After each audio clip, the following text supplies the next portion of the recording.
साथ आज की परिचर्चा में जुड़ चुके हैं। वीरेंद्र जी, बहुत शुक्रिया आपका। अखिलेश यादव तीसरी बार नेशनल प्रेसिडेंट 24 में चुनाव, और समाजवादी पार्टी अपना दृष्टिकोण और अपने सहयोगी दलों को क्या जुटा पाएगी और क्या बीजेपी जैसी बड़ी ताकत का मुकाबला अकेले दम कर पाएगी? ब्रजेश जी, जब पहले से अपने ही टीम को कप्तान तय करके जिताना था तो फिर ये टूर्नामेंट सब काहे कराया? इस टूर्नामेंट में सारे खिलाड़ी वही रहेंगे, कप्तान भी वही रहेगा, टीम भी वही रहेगी। तो ये जो अधिवेशन हुआ और ये जो नेता चुने गए, समाजवादी पार्टी की एक प्रक्रिया और सफलता है, लेकिन उत्साह मर जा रहा है। लोग परिवर्तन चाह रहे थे देखना। आज सोशल मीडिया पर तमाम सारे समाजवादी पार्टी के नेता बड़ी आलोचना कर रहे हैं, बड़ी चीज़ें लिख रहे हैं। क्यों?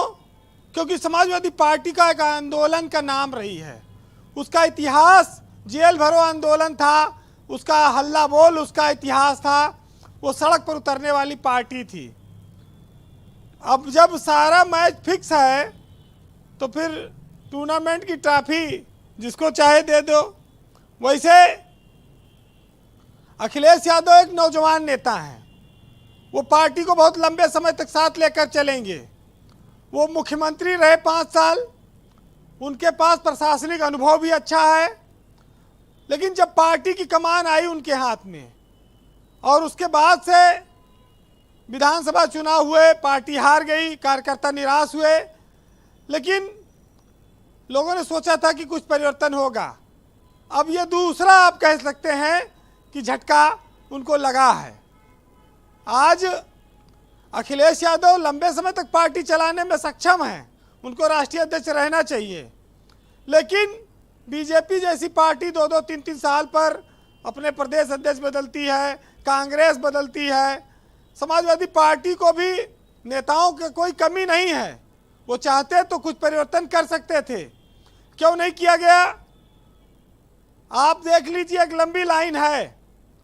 अंबिका चौधरी, नारद राय, राम गोविंद चौधरी, माता प्रसाद पांडे, ओम प्रकाश सिंह, अरविंद सिंह गोप, लालजी वर्मा, राम अचल राजभर, दारा सिंह चौहान, तमाम सारे नाम हैं। वो किसी जातीय, इंद्रजीत सरोज, अगर जातीय समीकरण पर ध्यान रखकर कोई पदाधिकारी बनाना चाहते, चुनना चाहते तो कोई रोक नहीं सकता था। जनाधार वाले भी नेता हैं। बीजेपी जातीय समीकरण का ध्यान रखती है और उस हिसाब से उसने नेता बदले और उनको काम दिया। लेकिन हम एक बूथ जीतने का संकल्प लेकर इस अधिवेशन को खत्म करके आए हैं। उस बूथ को कैसे जीतेंगे? जो बूथ जीतता है वही चमत्कार कर सकता है, इसमें कोई शक नहीं है। लेकिन उसके लिए चलने वाला नेता चाहिए। आपको दौड़ना पड़ेगा, आपको बड़ा काम करना पड़ेगा, बड़ी मेहनत करनी पड़ेगी। हर आदमी, हर नेता चाहता है कि उसका जो नेता हो, अध्यक्ष हो, वो उत्तम हो।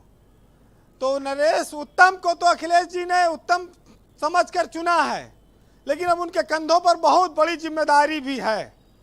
वो प्रदेश की सबसे बड़ी विपक्षी पार्टी के प्रदेश अध्यक्ष हैं। अब उनको जेल भरो आंदोलन से भी पीछे नहीं हटना पड़ेगा और उनको लड़ना पड़ेगा, क्योंकि आज जो विषय है वो भविष्य का सवाल है, समाजवादी पार्टी के भविष्य का सवाल है। और अभी लोकसभा से पहले निकाय का चुनाव लड़ना है, वहाँ पर इन नेताओं की एक परीक्षा होगी, फिर 2024 में भी होगी। लेकिन चेहरा बदलने से कई बार ऊर्जा बदलती है, भाग्य बदलता है, बहुत सारी चीज़ें बदलती हैं। नरेश उत्तम को पार्टी के राष्ट्रीय समिति में भी लिया जा सकता है, ये उनके हाथ में है। लेकिन इस पर सोच विचार नहीं बन पाया, ये बड़े आश्चर्य की बात है। संकल्प लेकर आप एक अधिवेशन में गए, नए नेता चुने, लेकिन आप सोशल मीडिया भी उठाकर देख लीजिए। ब्रजेश जी, जब बात आती है नहीं, जब हार हुई तो अकेले नरेश उत्तम कैसे जिम्मेदार अकेले हो गए? बाकी लोगों की रिस्पॉन्सिबिलिटी नहीं फिक्स होगी, अकेले उत्तम को ही हटाया जाए? देखिए, हटाना बात सवाल नहीं है। परिवर्तन, बदलाव, जातीय समीकरण, सियासत में कोई पद अस्थायी तो है नहीं। जो आज है वो कल नहीं रहेगा। अपने भविष्य के लिए समाजवादी पार्टी को अपने नेताओं, कार्यकर्ताओं, नेताओं की उम्मीदों को भी देखना चाहिए था। जी, मैं ये कहता हूं कि नरेश उत्तम रहे, वो तीसरी बार जो अध्यक्ष बने वो बेहतर काम करें, लेकिन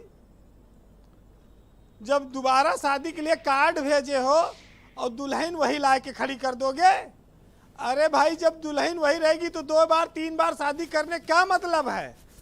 बाराती भी आपस में तो कुछ ना कुछ बात करेंगे ना।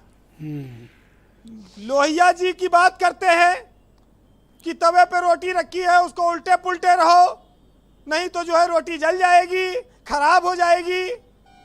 और आप कह रहे हो कि लोहा तवा पे रोटी पलटो ना। अरे मैंने तो पूछा, केवल पूछा। तो कौन जो है रोटी खा पाएगा ये काली काली रोटी?